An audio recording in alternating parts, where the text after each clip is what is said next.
It's Friday, January 28th, and every other Friday we get to talk with astrophysicist Paul Wallace about science. Hi, Paul. Good to see you. Hi. Thanks a lot, Doug. Good to see you too. Lots of things to be talking about in science news, here today. But as we like to do, we chit chat a bit at the beginning and like to ask each other, like, how's the weather where you are? Freezing cold where I am. Freezing cold there in South Bend, Indiana, where Dan is. How about those of you in Decatur, Georgia? Those of us in Decatur, Georgia, it's maybe 38 right now. Maybe. It'll get up to close to 50 today. But tomorrow we're going to have for us a real cold snap. The high is going to be about 31 tomorrow. I know that seems nice and toasty to you, like you might go sunbathing or something.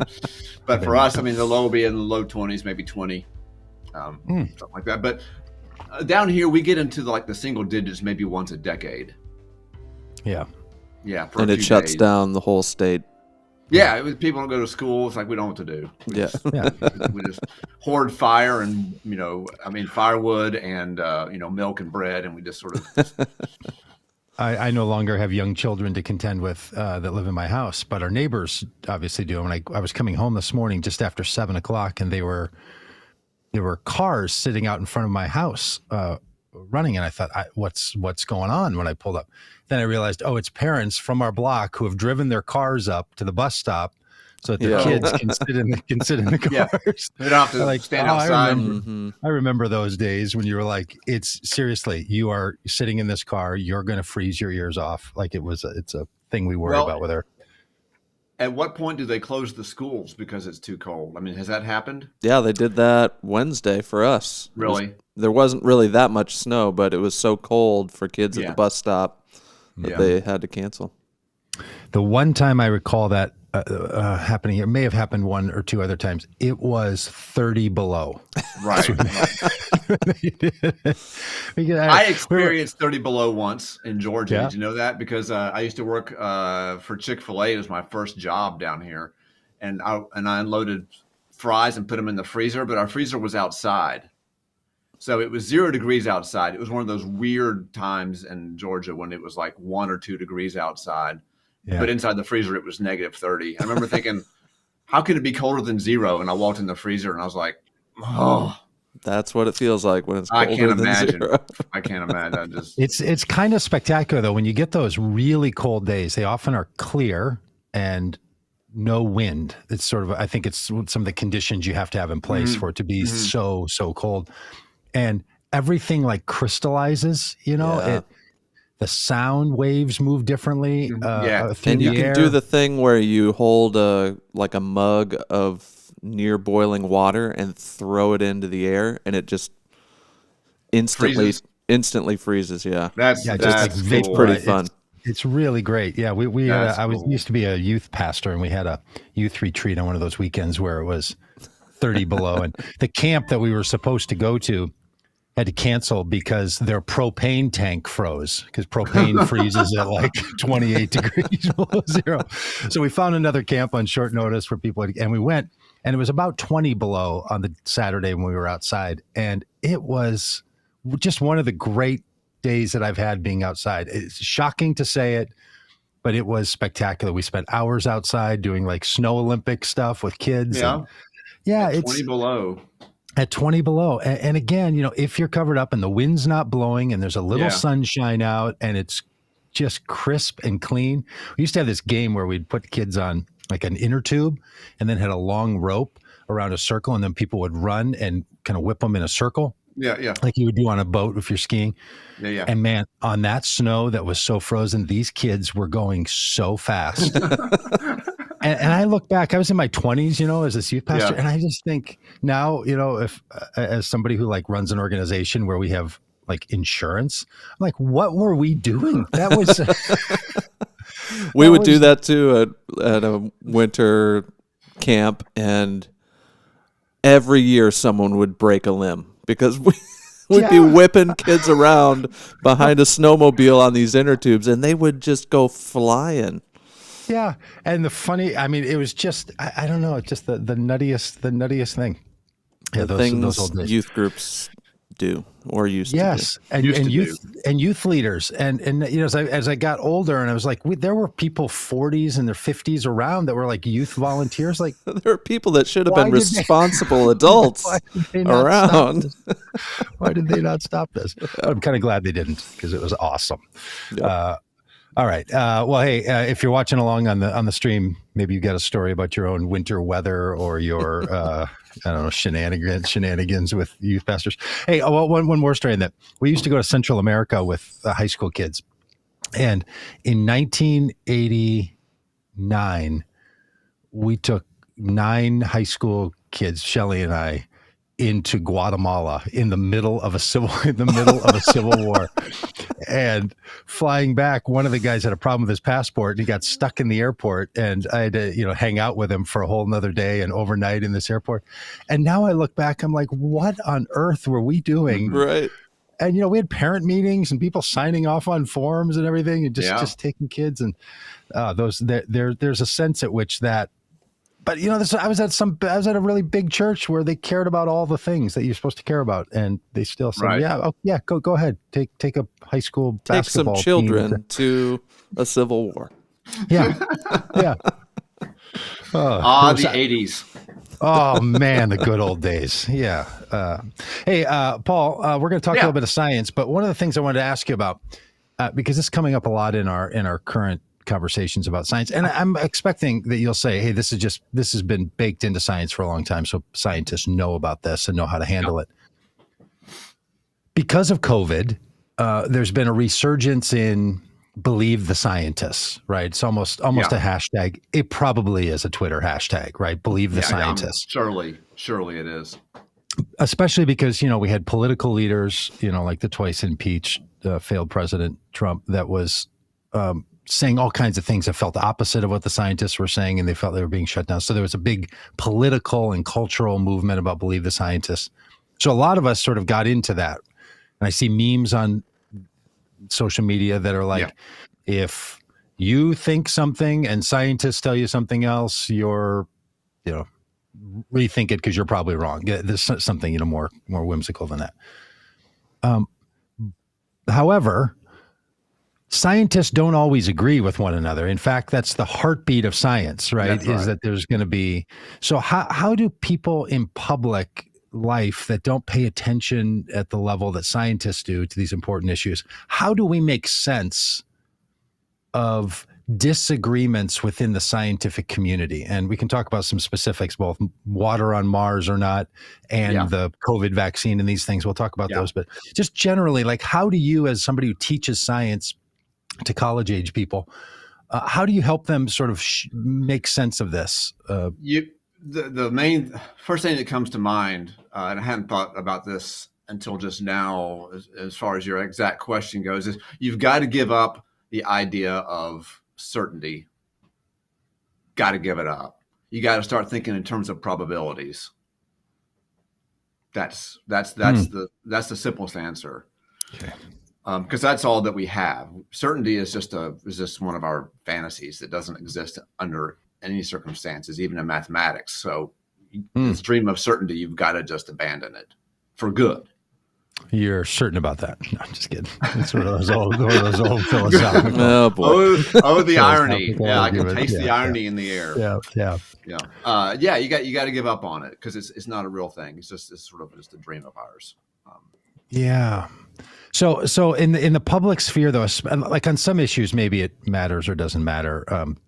If there was or currently is water on Mars, scientists disagree with this. Back in, I don't know, the 1870s, 1880s, the best scientists in America, the American Scientists Association, didn't believe in germs. Right. And then later did, when people in Europe were saying germs are a real thing. They're like, don't wash your hands. That's all nonsense. So sometimes it doesn't matter, and sometimes it really has great implication. So if people are like, well, I can't get to certainty, but I can get to probability. What's the difference between a extraordinarily high level of certainty, like now we say there are germs, Yeah, right. and certainty. Aren't they functionally the same thing they're to someone? functionally the same thing. With theories like that, I mean, the truth is, it takes time. It takes Okay. time. It takes a lot of time. It is we go. incredibly difficult to know anything with any sort of satisfaction. Good. And that's what hurts my heart about people who were coming out as sort of anti-science, is because they're all, I saw a headline and I didn't research it because it was so painful that I didn't want to go any further. You know what I'm saying? It's just like, I just don't even want to know about that. Apparently one of the state legislatures in my own dear beloved state of Georgia proposed a law that basically said that nobody has to have any vaccinations for any school, anything at all. And that kind of thing really hurts my feelings, because that knowledge that we have was so difficult to learn. Mm-hmm. It worked so hard to get it, and now you're just taking and so difficult to get it, in the public consciousness to where schools would require vaccinations. Yeah, that's hard. It just takes time. It just takes time to sort this stuff out. And this is, like you said, Doug, this is how it's always been. But right now we just have this certain, it's in the public spotlight. It matters to everybody every day. And so this process, which has been going on for centuries, is now all of a sudden under the public microscope, and people just can't believe that this is how the science is so uncertain so often. Do you think, Paul, because the process is slow, like it takes months and years and scientific journals and peer reviews to come to some sort of high probability conclusion, do you think the slow process is what causes confusion for the average person? Yeah, I think it does, because I think, right or wrong, I don't really blame people. I think that science is often taught as just a big pile of facts. They're just kind of like they're just facts, and that's what they are. We dug them up out of the earth, and now we know. And you get this fact versus opinion thing, right? And you think science is just all facts, but it's not. It's not.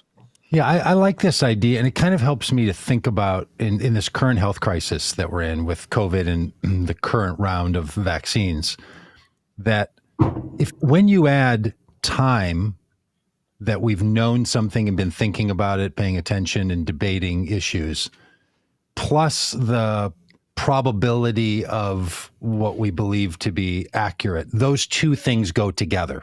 Mm-hmm. So I think, when I talk to my anti-vaxxing friends and you just say, but the polio vaccine, they're like, okay, I'll grant you the polio vaccine, right? Now, early on, people weren't saying that stuff in the 50s and 60s, but over time, it's sort of gotten to the point, or germs, I guess is a better example. Yeah, we're now, okay, we're there on germs. We think germs are a real thing. Almost everybody would agree with that. In this COVID situation, one of the two pieces then of this confidence we can have in science, one being a high level of probability of tests saying that this has efficacy and is safe. The second piece of that we don't have the privilege of, though, is time. Right. So to grant to people, look, we haven't been looking at this all that long. We don't have as long of a track record. Rather than what often happens, and I feel like people say who think that they want to advocate for vaccines, and I think we should, and I think everybody should go get vaccinated and really, double check with your doctor if the doctor says no, that you shouldn't get a vaccine. The people who don't want a vaccine are trying to say it feels really new and early, and then people like me who are advocating for the vaccine are like, don't worry about that. And what I hear you saying is, no, that's actually an important part of the scientific piece. We should just acknowledge that and know that that's a piece that, we don't have the benefit of that yet. Yeah. I think, I have not done, a whole lot of research into COVID vaccines. Essentially, it's two things. One is that they have, as I understand it, tested this vaccine extensively. And not only that, but by this point in history, we have well over 100 million people have taken it. Mm-hmm. And it has been almost a year. I mean, not a year, but what, 10 months? No, it's been almost a year now, right? That since the first people have started taking the vaccine. And that's a big number. Yeah. 100 million is a big, what we call N value. And there's been no indication. There are little, certain circumstances here and there have been documented that, it can create trouble. But for the whole, it has been hugely successful. Successful. Right. And not only that, but it really is a matter, and gets really closer, I think, to the heart of the whole thing. It's a matter of who you trust. Who do you trust? Do you trust this enormous society of people who have devoted literally their entire lives to this work? Or do you trust Joe Rogan? Yeah. So what do you do when there's what do you do when there's an outlier? On the screen here we have a photo of Dr. Robert Malone. Turns out he's somebody who worked on the mRNA vaccine in its previous iterations, has a number of patents around this. Like he's in the club of the experts on this. Right. And has come out against this vaccine and thinks that it's rather dangerous and that we've overplayed the coronavirus and all this stuff. So he's an outlier in the rest of the community, of which he has long been heralded as somebody who is worth listening to. Right. And this happens a lot in every industry. But what do you do in science where somebody who was part of that community and is trusted and people think well of and has a distinguished career then starts talking differently than the rest of the agreed upon knowledge? How should someone handle that, either in the scientific community or in the public? What do we do? Well, because he's on Joe Rogan's podcast, because Joe Rogan wants to say, not all scientists, this whole thing, right? There's you can always find somebody. What do you do in cases like that? I don't know. I haven't listened to this guy closely. I don't know that much about his history. But what I do know is that this kind of thing happens all the time. For example, this is to be expected. I know personally people who have PhDs in astrophysics from Yale who are 6-day young Earth creationists. Really? You can always find somebody who's an outlier. If there were no outliers, it's kind of like this rule in statistics. It would be really weird if really weird things never happened. Weird things happen. You get outliers. There are, and I don't know this guy personally, but I do believe that general rule that you're always going to find somebody, especially, and again, I don't know this guy personally, but especially when there's publicity and money involved. Then there's a little more incentive to be an outlier. Yeah, this guy compared to literally thousands of people who spend their lives in little labs that nobody ever sees, carefully working, and apparently he was one of them. But you just got to weight the evidence. You got to look at the whole picture. Yeah.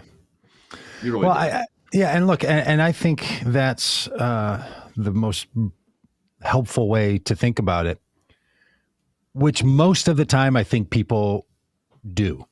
Then you get in a moment where the pressure's turned up, like a health crisis, a global health crisis. Your child might, your mother might be more affected by this. And all of a sudden, boy, we all don't like a whole lot of probability stuff, right? It sort of reminds me of in politics when the social scientists come in and say, like, sure, we all said that Donald Trump had a 40% chance of winning the election, and he did 4 out of 10 times. This just happened to be. That's what 40% means. 40% doesn't mean zero. Everybody's like, no, 40% means you're not going to win. That's what that means. Everybody knows that 40%. Like, you give me a 40% chance of anything, and it ain't happening, right? See, the world doesn't change just because you're stressed out. That's a great It doesn't point. change just because you're stressed out. It's the same old thing as it ever has been. And clear thinking, rational thinking, like democracy, does not come easily. It's kind of against our natural tendencies. We got to work at it, and we got to work at it. And I guess knowing and figuring out all of this is tough. Let's throw up Matt's question. Matt, thanks for putting up your question. This comes from Facebook. Matt says, as a pastor, Paul, what are some resources you know of to help someone? I totally get over the hurdle of faith versus science. He corrects this in the middle later, says to initially get over the hurdle of faith versus science. I'm a pastor and feel like I'm hitting a brick wall when I talk to congregants.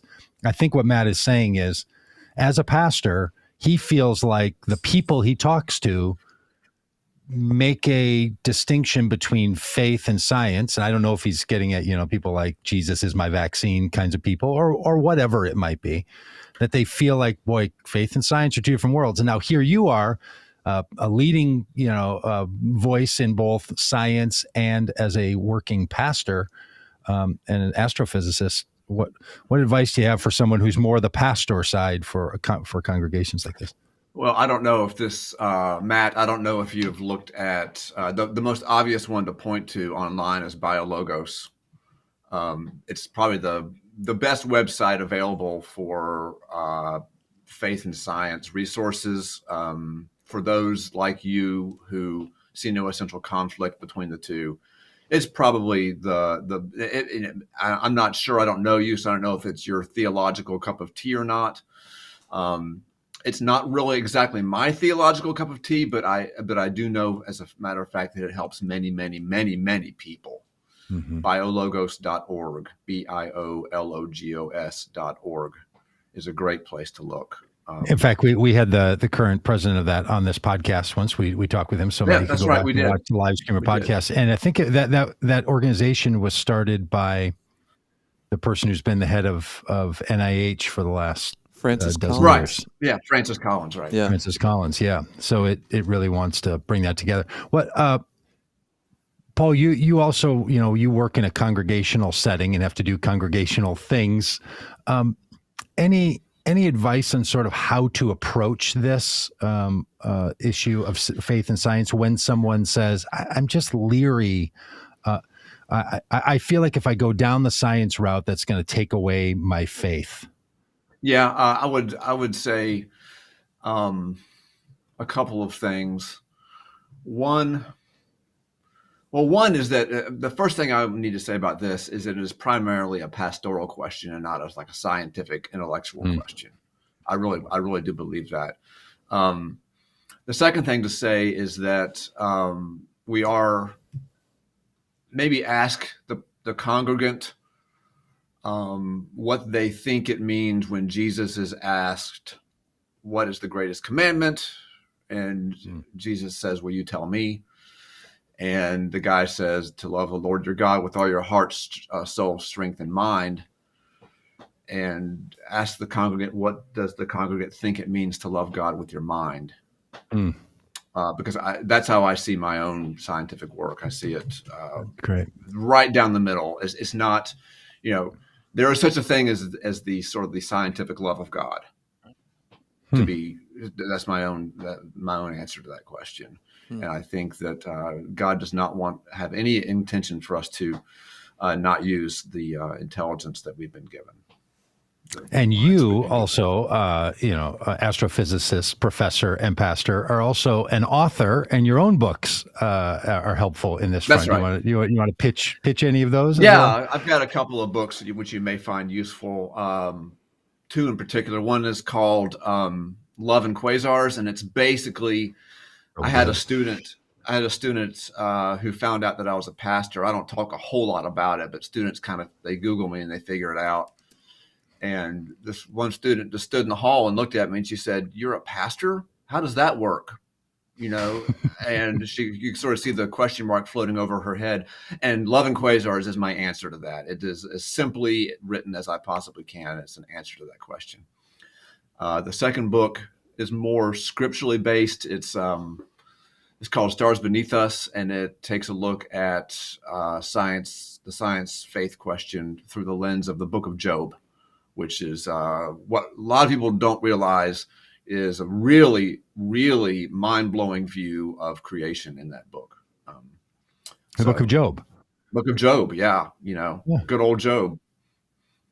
Yeah, it's in there. The last few chapters. The longest, it's God's longest speech in the whole Bible. It's the longest divine speech in the whole Bible. And it's all about the cosmos. It's all about creation. It strikes me that both of those would be good books for like a book group at a church or something, right? You know, like to get people engaging in those topics. You know, I think about Matt's question, and it's such a good one. I know that as somebody who I felt that some of my pastoring responsibilities when I worked, you know, in the church community I was involved in for so long, was to help people not only ask and answer the question, what do you believe, or form beliefs about, you know, how you believe, but to also ask the question, what does your belief do for you? How does it function in your life? What's its role? Because often if you don't get at what the role or function of a belief is for you, what it's doing to you, for you, with you, the details of your beliefs, people can throw all kinds of things at you. If you're like, look, this is a real anchor point in my life, I kind of don't care what else you say. Like it affects me deeply. It's sort of the way that people, if they know about this dieting plan called Noom, you know this thing. Noom is designed around a psychological approach to what does food do in your body to you, and what's your relationship to food. In other words, it's not about the food; it's about how it functions in your life. What it does for you, you can get at that, a lot of things open up. And I think for a lot of us as pastors, especially trying to help people sort of grow and expand, we don't always recognize the significant role that unhelpful and maybe even unhealthy or untrue beliefs that people would even look at and say, I don't think this is all that helpful. I don't think it's all that healthy. I don't even know if it's true, but I believe it. Its function in your life is something different than, you know, I weighed all the evidence and I made a sheet and put pros and cons, and then I chose. That's not how most of our functions and beliefs absolutely right. Interact with us. So I'd also say this, as somebody who spent a lot of time fussing around in people's beliefs, be careful and recognize what you're doing, right? Because if you start shaking someone's confidence in this thing that really matters to them, you can have a lot of effects. So, and frankly, it doesn't work if you don't know what you're doing. There's a great old science book actually called The Webb of Belief. I think it's a science book. Who's the science guy that talks about the web of knowledge? Oh, wow. I'm way back into the early 2000s now. A philosopher of science, the web of belief. And anyway, the idea is that our beliefs are shaped and formed more like a web than they are like a building. Like they don't really have a foundation, and then you set something on top of the foundation, and your foundational beliefs are most important. Then you lay other ones on top. They're Quine, Willard Van Omen Quine. Is that it? It does sound about right. But boy, the Web of Belief. It's a book. Yeah. Does it mention? Does it key off of a science philosopher? Yeah, boy. Yeah, okay. Yeah, it does. That's it. Okay, I can't remember who that is. But anyway, but this idea that like we form beliefs in a complex web that sort of hold us. It's just it's a different image, right, of how we organize our beliefs. So one has to be invited into somebody's web of belief to start to work in there. And that's what I meant when I said it's largely a pastoral question. It's a pastoral question first. Yeah. And an intellectual sort of issue is a secondary thing to think about. Yeah, and I'll also say, I mean, I'm sure this is true in science. It certainly is in faith and the rest of life. Most of us use other people as a helpful and useful proxy. Like, I don't have to know this, but I know someone who does, and I'm just going to trust them. Yeah, you know, and that's how. Yeah. There's not enough time to know everything and learn everything. Do your own research. I can ask people how they know that the Earth goes around the sun. You have no evidence of your senses, right. no train of logic, right. Nothing in your world other than your third grade teacher and NASA and people like me. You just believe it because somebody told you, and that's fine. That's perfectly fine. It's not, maybe, maybe you shouldn't rely entirely on that kind of knowledge, but, I think to a large part, that's just how it works. Which is why I believe that birds aren't real. Because someone told me that. Somebody I trust told me. Because when I was on a mushroom trip one time, a big caterpillar spoke to me and said, yeah, and look, that's that's great, right? And that kind of gets at this question. Someone you trust told you. Mm-hmm. Yeah. So you start messing around with that belief, right? Somebody comes and like let's say it's the opposite of that. Somebody grew up in a family or a community where people who loved them and cared for them and treated them well, and they feel bonded in heart and mind and spirit and genetics, told them that the earth is flat and that, the sun revolves around the earth. So they come kicking into life and they believe that. Yeah. Yeah. And then they run into somebody who says, no, let's start actually and they start to wonder if that's true. And it's not simply one little disconnected fact in their head. It's embedded in this whole web of meaning and relationships and trust. Yeah. You mean my dad, my mom are not trustworthy people to tell me something about this. And now all of a sudden you're into that.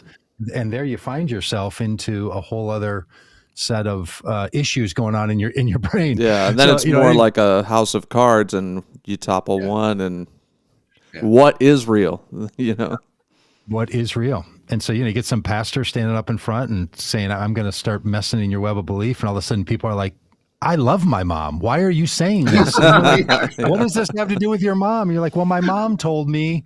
Mm-hmm. And they don't even, we don't even know. None of us really know where that's. Why do you hate my mom? Yeah. Why do you hate? But, and this, I think, is what sits, in a lot of our struggles relationally, families, churches, our whole country as a whole.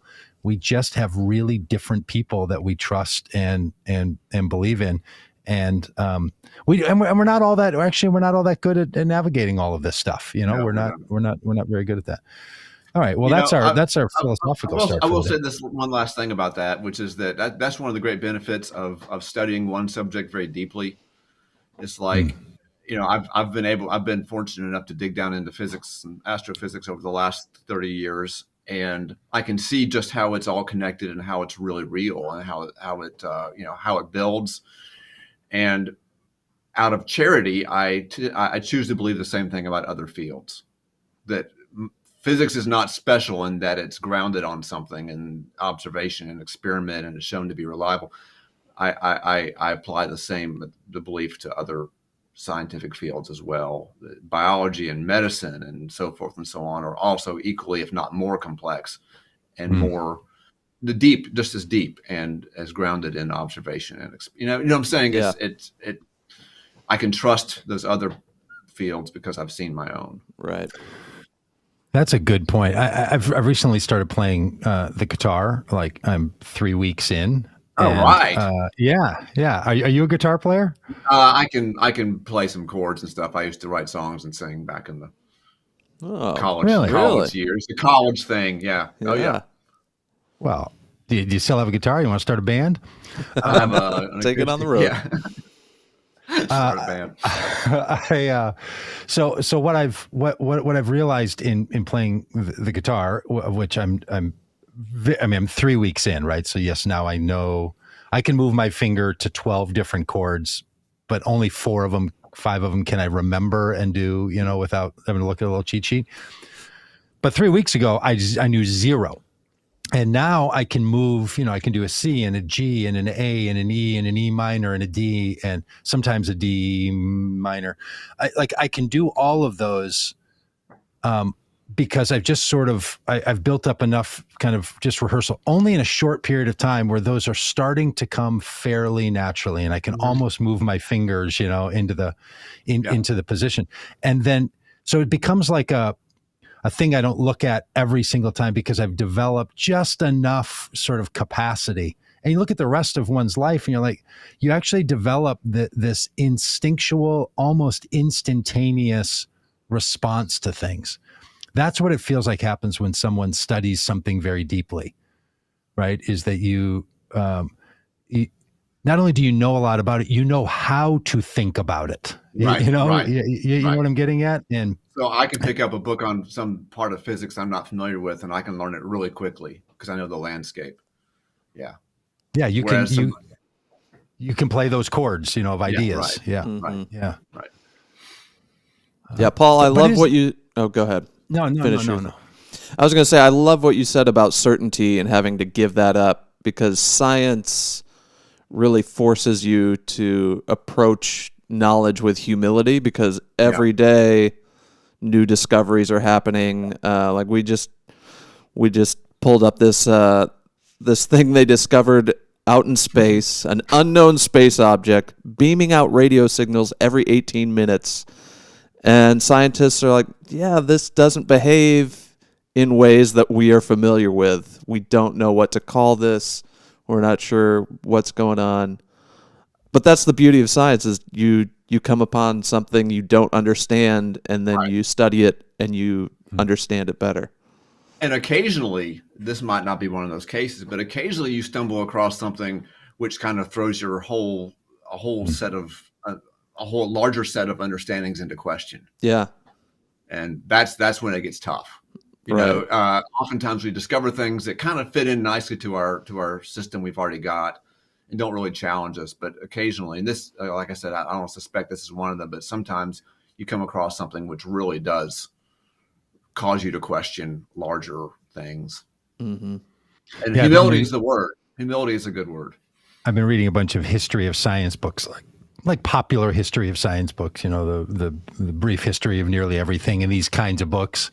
And boy, that's a great book. Oh, that's a great book. So good. In fact, I'm listening to it. I'm listening to it again. I've read it before, but I've been listening to it. It's just mind bending to know how much personality and personal animus has driven so much of the scientific understanding that we have today. Like, this headline, which Dan has on the screen here, experts say there's no previously known objects that create this type of energy. My guess is this whole, whatever these radio waves, radio signals are that are coming, there's going to be an entire drama around this where people won't speak to each other again, because there'll be such drama and disagreement. Yep. Like, you want to say, boy, science, you put on that white lab coat and you've taken off all the other colors, right? And you're just dealing with the data, and you've got some kind of a beaker in your hand, and well, you find out that science is, oh my gosh, made up of humans. Yeah. Yeah. It's made up of humans, and it is, and it's just as messy. And that's, in this particular question about what that object is not being put on center stage in our culture, unlike the questions around the vaccine and so forth, right? Which involve the same amount of human drama and uncertainty and headbutting, But in the case of the vaccine, everybody sees it happening, and they're like, "What's going on?" Scientists don't know what they're doing. It's like, welcome to, they're just people. Yeah. And I was surprised. Real quirky personality disorders. Really quirky. Yeah. Like, wow. I was surprised, speaking of certainty, that in this article they say it's definitely not aliens, quote unquote. That's a pretty certain statement. Yeah, I'm not sure that. Yeah, that's maybe this Hurley Walker person is just trying to keep the people calm. And so many conspiracy theories floating around. He's realizing what kind of a media culture he's speaking into, or she's speaking into. Right. He's like, nope, not aliens. Nope. Don't even let your mind go there. Yeah. Like, we know, and the argument in this is really great. It says the team. So it says it's definitely not aliens, said Hurley Walker, one of the scientists. The team briefly considered this possibility, but ruled it out after determining that the signal, one of the brightest radio sources in the sky, was detectable across a broad spectrum of frequencies, meaning that an immense amount of energy would have been required to produce it. So I guess on one level, it's saying, look, this is something that's, that's coming from a force that is larger than any civilization. No civilization could produce this. The other way to look at it is, I don't know if aliens exist, but if they do, we know how much power they actually have to produce radio waves. Yeah. The we should level all of assumptions.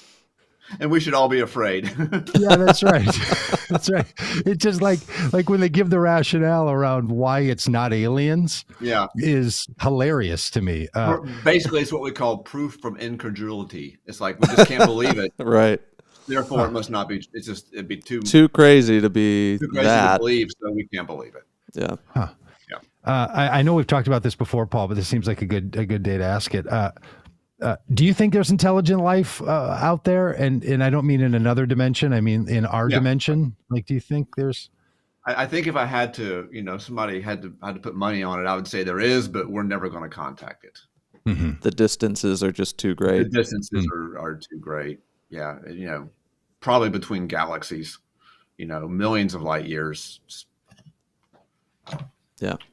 But, I could be wrong. But either way, whether we're alone or you whether really we're not, hedge your bets on that one. I mean, that's kind of perfect, right? Like, yeah, sure there is, but we'll never actually know. That's a perfect. That's a perfect. Therefore, play. I will remain untouchable. But whether we are or whether we're not, it's pretty weird either way, right? There's not like there's a non-weird option, Yeah. Yeah. Either way, it's really mind-blowing, whether we're alone or whether we're not. Well, and the thing that I've been just reflecting on recently, and I don't really know why, but just how amazing the Earth's situation is to allow not only life to exist, but a complexity of life. Yeah.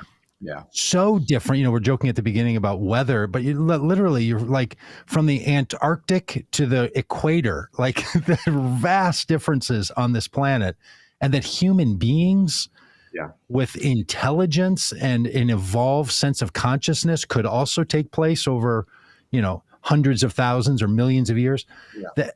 That it's amazing. I heard this NPR story about what we think we know about why people experience thirst.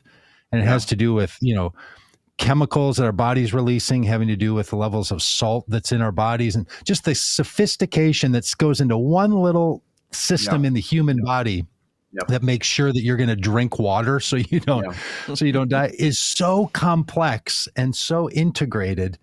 And you just replicate that over all of the living creatures in this ecosystem. And not only the ones that live now, but the ones who have lived over the last 500 million plus years. Yeah. So you think, okay, maybe this is the one planet that's going to have intelligent life. Maybe there's others. But just zooming back onto this planet, good golly, the level of sophistication of life, mind-blowing, it's really something, and it does make one, and while I don't sort of hold to the divine in sort of a bearded person sitting up in the heavens somewhere, sort of crafting things in his or her own beaker of experiments. I don't think that's how it all comes together. It does really make you just ask yourself the question, like, how is nature so intelligent and smart and evolution so incredible here, and it's not anywhere else? Like, where did all of that intelligence and that like evolutionary drive for life, where did that all come from? Do you have any thoughts on that, or no? Is this a whole other conversation? conversation? That I have the same sort of all for the whole thing. I mean, and going back a little step from there, the list of requirements, as far as we know, for life to exist, even just plain old life, much less intelligent life, is so long. It doesn't just depend on the Earth being a certain distance from the sun. It depends on what kind of star the sun is. It depends on where the sun is located in the galaxy. It depends on us having a large moon. It depends on probably tectonic plate, tectonic drift, continental drift, tectonic motion, all kinds of things that we have, our magnetic field, just all kinds of stuff that is required. Say more about the moon. What role does the moon play in the development of life? It keeps the Earth in a stable rotation. the rotation rate of the Earth is stabilized, and actually the orientation of the Earth relative to the sun, the tilt, the 23.5 degree tilt you see on all the globes, that is maintained by the presence of the moon. It does change slowly over 26,000 years, sort of like a top processing. We spin a top and put it on the table. It does that, but the stability of the Earth's rotation is due largely, and to its tilt is due largely to our moon, and that almost certainly had an effect on the development of life. And also, without the moon, we wouldn't get the tides, and the tides, we believe that the tides had something to do with life's approach to land. Basically, tidal pools and so forth wouldn't exist. Okay, yeah, without the moon.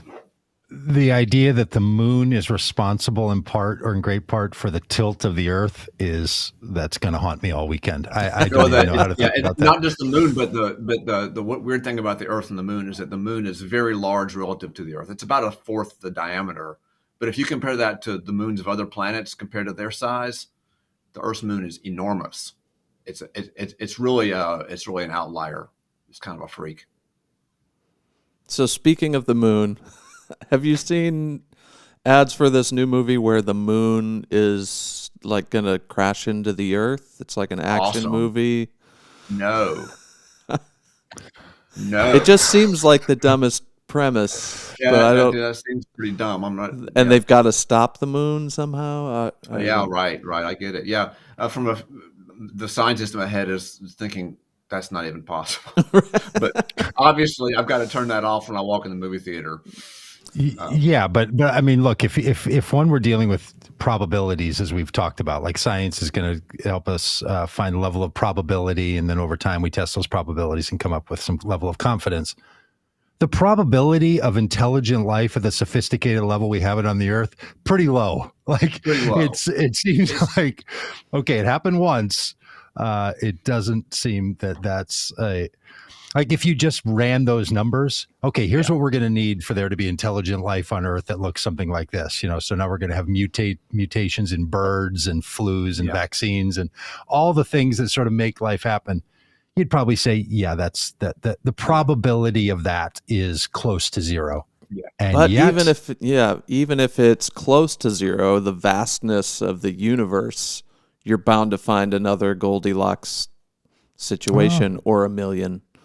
Yeah, it's really again back to statistics and probabilities, because that is true. But we can see 10 to the 22nd stars from where we sit. That's one with 22 zeros after. That's a lot of stars. That's a lot of stars. How do they get to that number? Do they count that? How do they get there? Was that? Is it just a math number? Yeah. A math number? Yeah, it's a math number. Is that all that is? It's just a number that comes one from of those math numbers. I'm not sure. I mean, the visible universe is so large in diameter. The visible universe, what we can see, is so large in diameter, and the density of galaxies is such and so, and there's so many stars per galaxy. Just it's an estimate. Wow. Yeah.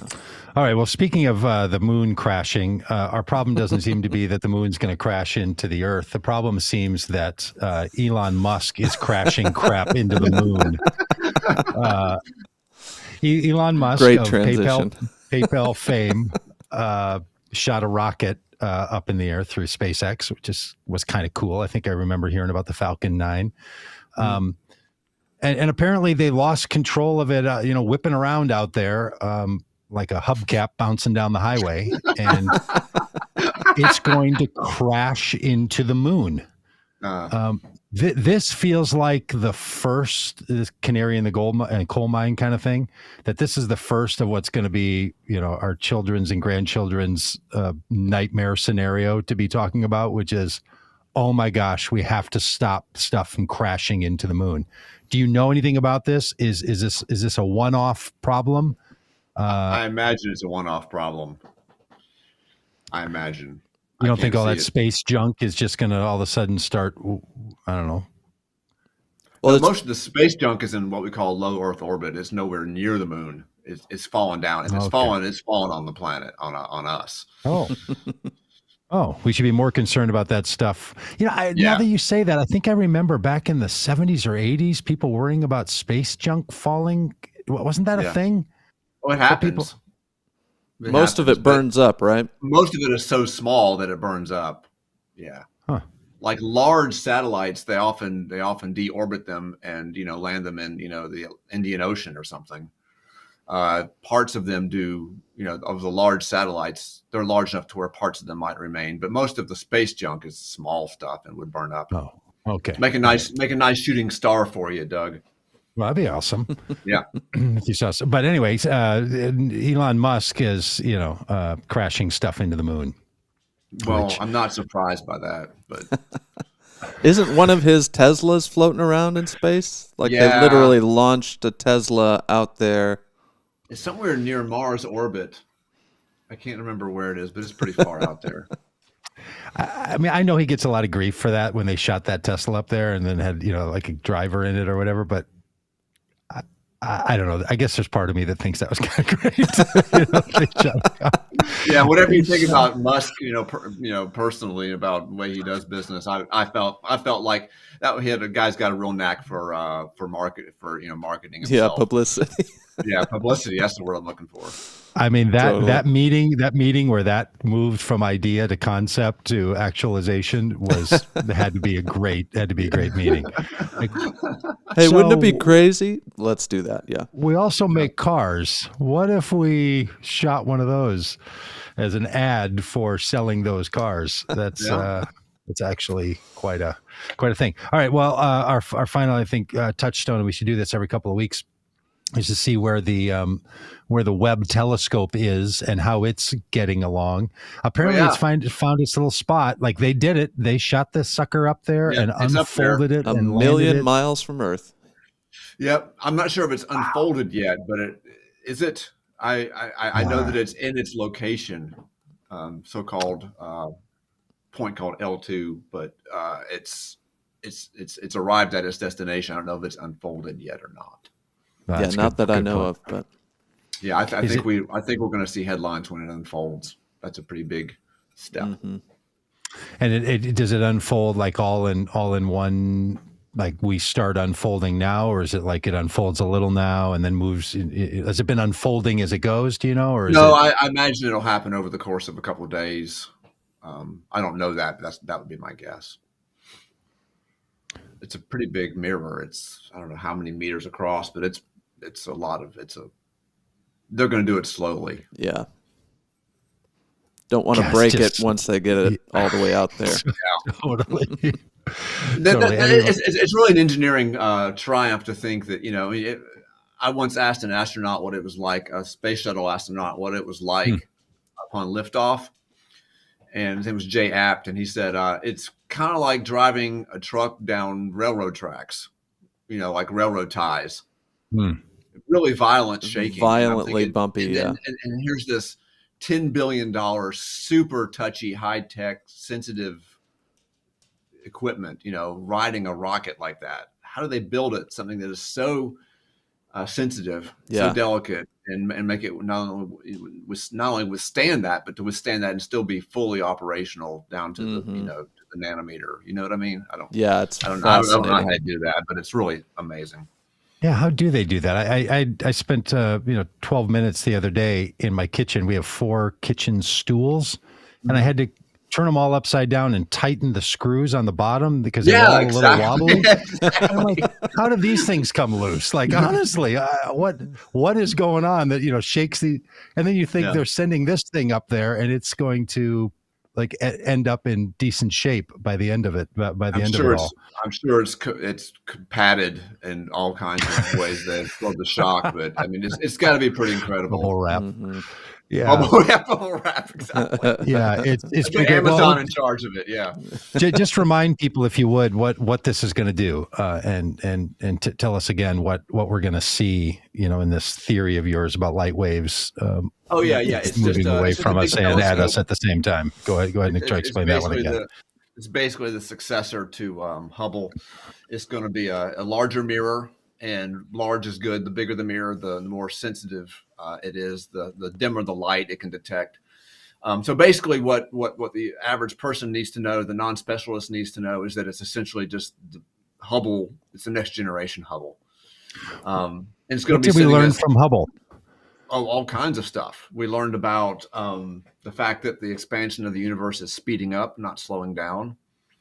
We learned a whole lot about how stars are formed. We learned a whole lot about how solar systems are formed, how planets are formed. We learned a lot about everything, the solar system, just everything. It's basically, it's been built, and it's a multi-purpose telescope. It's going to be looking at the solar system. It's going to be looking at distant galaxies and everything in between. So in your world as an astrophysicist, you know, when you think between the time when you worked at Chick-fil-A and when you work for NASA, in that period of time, is the Hubble talked about as like before Hubble knowledge and after Hubble knowledge? Like, was it that Hubble was really, it was really the first real operational space telescope, the one that really functioned. Of course, at first it didn't function correctly. They had to go over there and fix it. Right. We're like, why are these images blurry? Yeah. And how did they go there and fix it with a space? It's in low Earth orbit, so the space shuttle could reach it.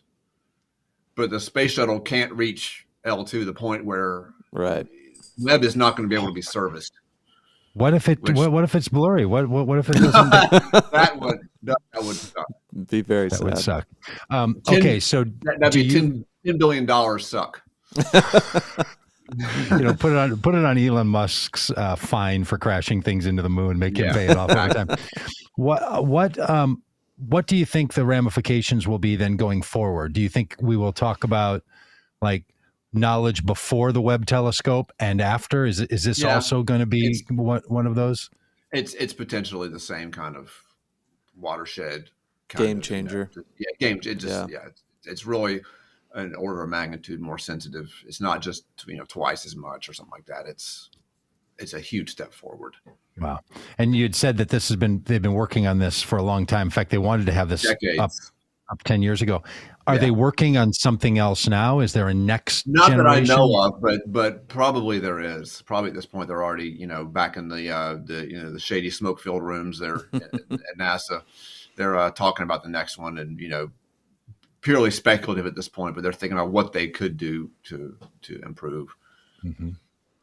Again, well, I sure hope so. It seems like these huge investments. I know we talk about $10 billion being a lot, but not really. Like not on a global scale of all not that's compared to our be federal budget. No, right. Like it's kind of fascinating that this can happen. But I'm guessing also you'll have to spend millions and millions of dollars to have scientists take in all this data. Like all the things we're going to learn from this. It's not like going out with a set of binoculars and anyone can just sort of look through them and see things and be like, wow, that's pretty cool. I'm looking at what the telescope is seeing. All of this is data, right? That then has to be analyzed it's a huge process. And people, scientists from around the world will be accessing it. They propose, it's a competitive proposal process. You propose for time on it. And most people don't get it. 90% of people don't get it. And the 10% who do get their data, and it takes time and money. It's not all American money, right? It's worldwide. Mm-hmm. In fact, this whole operation is not just NASA. It's global. Yeah. European Space Agency, Canada, Japan, everybody. Well, we do have to go, I know, but there's a lot of people who, when rich guys send their stuff up in the sky, everybody says, what a waste of money. I'm uncomfortable with that kind of stuff because it feels like that just seeps over into also saying like, why do we shoot anything up there and why are we looking around? There's enough problems here on Earth. It's really good for life on Earth and for humanity's flourishing in general, isn't it? To do this and to look around and pay attention. I think so. I think it's as human as, writing music or painting. It's just something that we do. It's something that we do. We explore, and I do sympathize with some people who get mad at the billionaires. I think that's a lot of just class resentment, which I completely understand. But I do think that it's important, and I am inspired by it. Do your students are they tapped into this yet? Or, I know you're teaching college students, but I'm teaching college. I'm thinking about my physics major. Some of them very much are. Some of them, want to go and work at NASA, and some of them will. We have several students who are at NASA now who have graduated and gone on to got PhDs, and so forth. It's a long road, but a number of them, follow this stuff and want to be, part of the next set of missions. I mean, back in the 60s and 70s, there was. By the way, they're all women. I teach all women here, so I feel really good about that. That would be great, because back in the 60s and 70s, there was this whole astronaut boom thing that went on, just in culture. Like, it was a big deal, and a lot of people thought about that and going to the moon and being an being an astronaut was a very desirable notion, and it feels like a lot of that sort of drifted away. It would be great if there was a whole generation of people, especially, people that have not always felt like they're part of science, to really feel like this is a burgeoning endeavor. It's still there. It's just not as prominent in the public mind, but it's definitely still happening. Yeah, people are still catching the bug. Yep. Yeah. I know I wanted to be an astronaut when I was growing up. Did you? Totally. Oh, yeah. But I guess, the thing I worry about is the difference is that back then it was like, I don't know, Neil Armstrong got in a rocket and shot up and then stepped out on the moon and hit a golf ball. Right. It's like I love that. The absolute simplicity. Anybody can get that. It's like build a wall as far as the simplicity goes. It's like, I get it. Build a wall. I get it. Go to a moon. It's just so universally understandable. Where this is whereas now it's a little less, obvious. Yeah, like make a proposal, and then you'll download some data, and then you can crunch that data, and then you can run some algorithms around the data. Now, that's crucially important, 100%. It just doesn't have the human pizzazz to it that other things do, and it seems like we have to get somewhere into that world, right, where there's something that feels not just like data, but we need to discover alien life. We do that. Boom. That's just as simple. That everybody's going to be lit up. Now, of course, it's going to be chaos if we do that. People down here, they're crazy enough, boy. Well, oh yeah. Well, if we can fake the moon landing, we can totally fake alien discovery. Come on, there's got to be a Hollywood set somewhere. Now you're thinking, Doug. I love this comment from Mark in the chat. It's got an MMT bent to it. What is investing when done by a currency issuer? It's the creation of currency for the purpose of hiring private.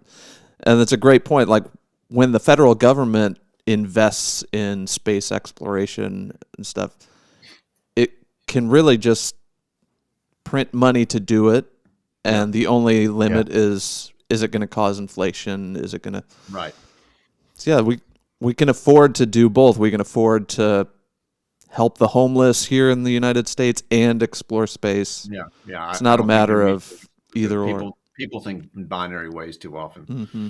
Yes, they do. Well, so do we. So you're either on or off around here, and we've been on for an hour, and now we have to be off because that's all the time the internet allows us today, is to be honest, for 1 hour. Paul, thank you, my friend.